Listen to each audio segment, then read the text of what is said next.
chez Parfaite, les amoureux de la culture, les amoureux d'apprendre. Vous êtes très nombreux à nous écrire, vous êtes très nombreux à nous faire nos feedbacks. Alors nous vous remercions. Aujourd'hui, nous recevons une jeune DG d'entreprise. Elle est partie d'un rêve à la création de son entreprise.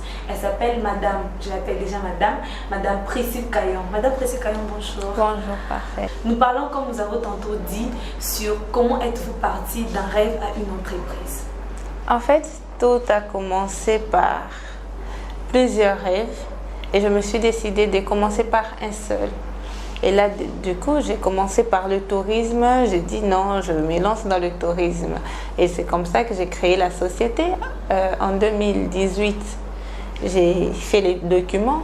En 2019, j'ai rendu la société. Je l'ai inaugurée.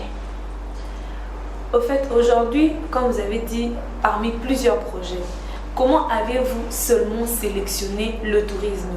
Parce qu'il y a plusieurs projets, vous auriez pu vous lancer dans d'autres projets, mais comment êtes-vous arrivé à sélectionner seulement le tourisme?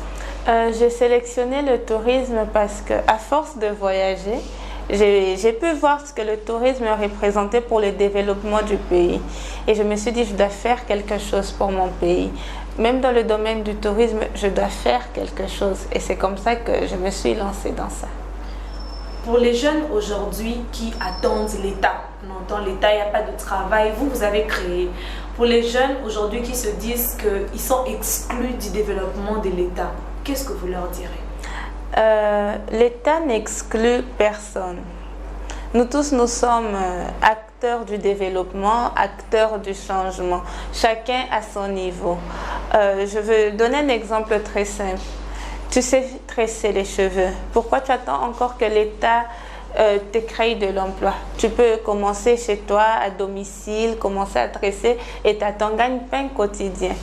Donc, je pense que chacun de nous doit agir à son niveau, savoir ce qu'il sait faire, ce qu'il peut faire et comment le faire et se mettre à travail en attendant que l'État assainisse l'emploi.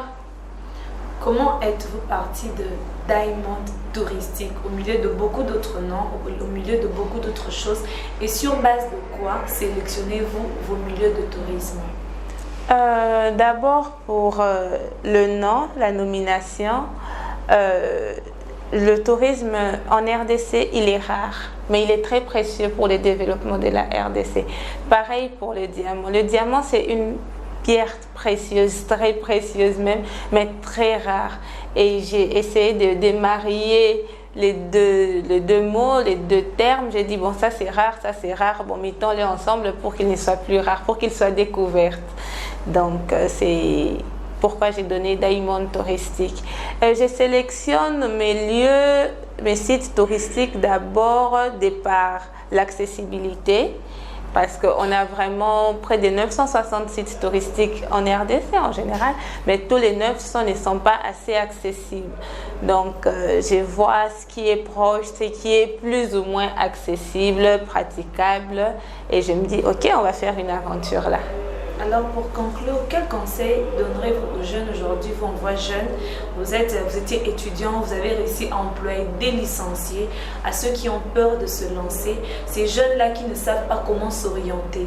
Alors vous qui avez expérimenté cela, quel conseil leur donnerez-vous? Je dirais aux amis, camarades étudiants de n'avoir pas peur, mais plutôt de poser des actes, d'agir, de se dire oui, je suis capable, je peux ceci, je peux cela. C'est pas facile, c'est vrai, mais qui risque rien n'a rien.